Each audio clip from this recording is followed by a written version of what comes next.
a los judíos que se han convertido al cristianismo. Por eso ustedes, cuando escuchen el Evangelio de San Mateo, nunca van a escuchar reino de Dios, reino de Dios, pero sí van a escuchar reino de los cielos, porque para los judíos no se podía nombrar el nombre de Dios, el nombre de Dios no se podía nombrar, y por eso ustedes, el reino de los cielos se parece, el reino de los cielos se parece a un comerciante, el reino de los cielos y así vamos viendo en los discursos parabólicos del Evangelio de San Mateo. Nunca va a aparecer reino de Dios. En San Lucas sí va a aparecer reino de Dios. Cuando lean las bienaventuranzas o cuando lean algún discurso parabólico de parábolas, se van a dar cuenta que nunca va a mencionar San Mateo reino de Dios, sino que es reino de los cielos, porque los judíos no podían pronunciar el nombre de Dios, porque para ellos era algo bien sagrado. Por eso decían reino de los cielos, o Adonai, decían Adonai, Señor. Y en el Evangelio de San Mateo nos vamos adentrando también en los primeros capítulos, la infancia de Jesús, que es bien importante la infancia de Jesús, porque toda la vida de Cristo es salvación. El nombre de Jesús significa Dios salva. Y toda la vida de Jesús es salvación, desde su niñez, desde su adolescencia, juventud, vida pública, muerte y resurrección. Y todavía Jesús nos salva por medio de los sacramentos. Por eso el nombre de Jesús significa Dios salva y nos viene a salvar.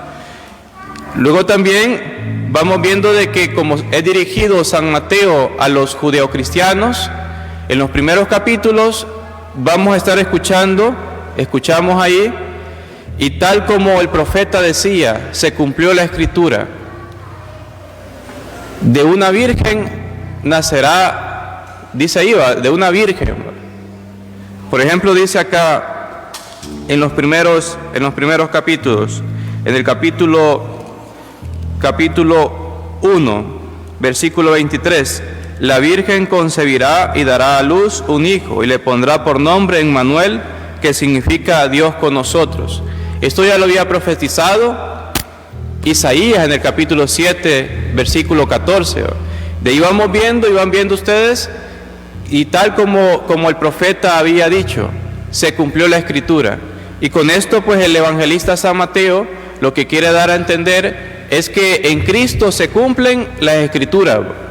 Eso es lo que quiere decir el Evangelio de San Mateo, de que en Cristo se han cumplido todas las escrituras y que todo se ha dicho ya con Cristo. Todo se ha dicho, como dice San Juan de la Cruz, que en Cristo pues el Dios Padre se ha quedado mudo. Dios Padre se ha quedado mudo porque Cristo ha venido a revelar todo lo que nos tenía que decir para nuestra salvación. Por eso la Sagrada Escritura, todo, no hay ningún error en cuanto a nuestra salvación. Por eso un principio bíblico que se llama inerrancia bíblica, que no hay error en nuestra salvación. Pueden haber errores de algún dato, de alguna cuestión, pero en orden a nuestra salvación, todo está bien dicho en la Sagrada Escritura. Ya están las preguntas y las respuestas en la Sagrada Escritura, solamente hay que leerla. Hay que leer la Sagrada Escritura. Las preguntas y las respuestas para nuestra salvación ya están escritas.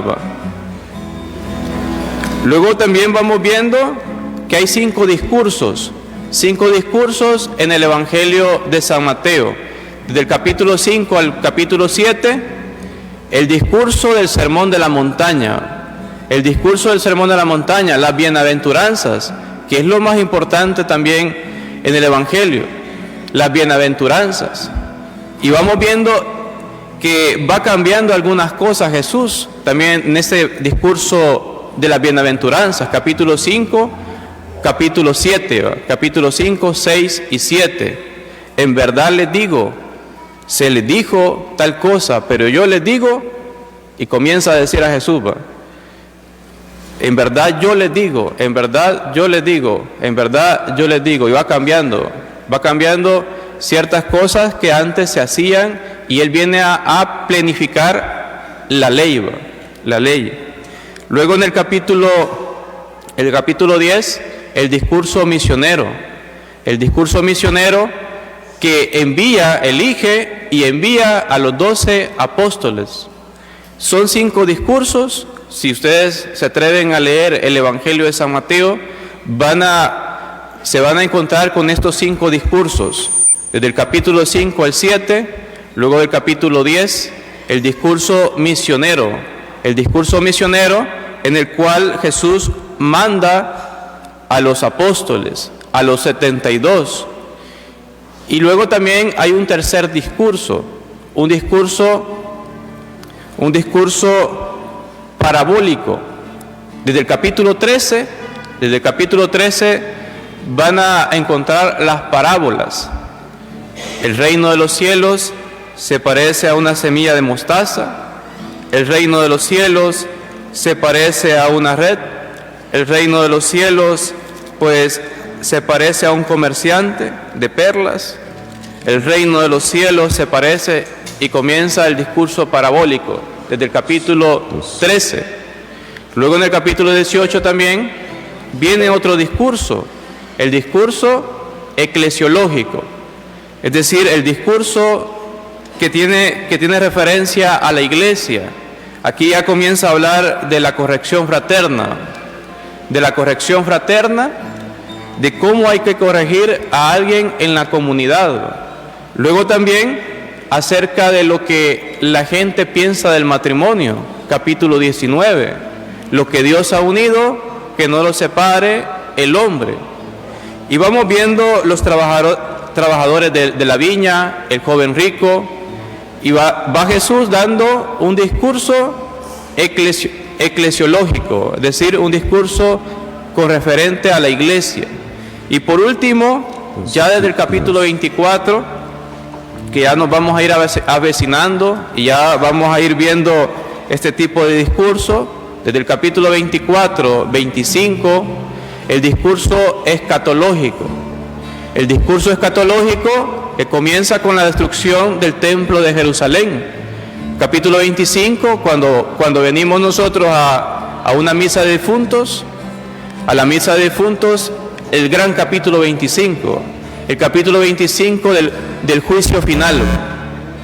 Del juicio final, tuve hambre y me dieron de comer, tuve sed y me dieron de beber. Y al final, pues, la gran pregunta del juicio final es ¿cuánto amamos? ¿Cuánto amamos? Por eso es la pregunta. La pregunta del juicio final, pues, no va a ser cuánto hiciste, qué hiciste de títulos, de riquezas, sino que al final de lo que cuánto amamos a nuestro prójimo. Esa será la gran pregunta. Por eso dice San Juan de la Cruz que al final de nuestros días seremos juzgados por el amor. Y esta es una pequeña catequesis del Evangelio de San Mateo, para que lo podamos entender. Primero, pues, el discurso del Sermón de la Montaña, capítulo 5 al 7, capítulo 10, el sermón, el discurso misionero, el capítulo 13, el discurso parabólico de las parábolas, y el capítulo 18, el discurso eclesiológico, y el capítulo 24, del 25 al 26, el discurso escatológico, es decir, del fin del mundo. Y ya vamos a ir avecinándonos a este tipo de discurso. Ya va a comenzar, ya cuando nos vayamos avecinando al tiempo del Adviento. Nos disponemos, pues, a participar de una manera alegre y gozosa de esta Santa Misa.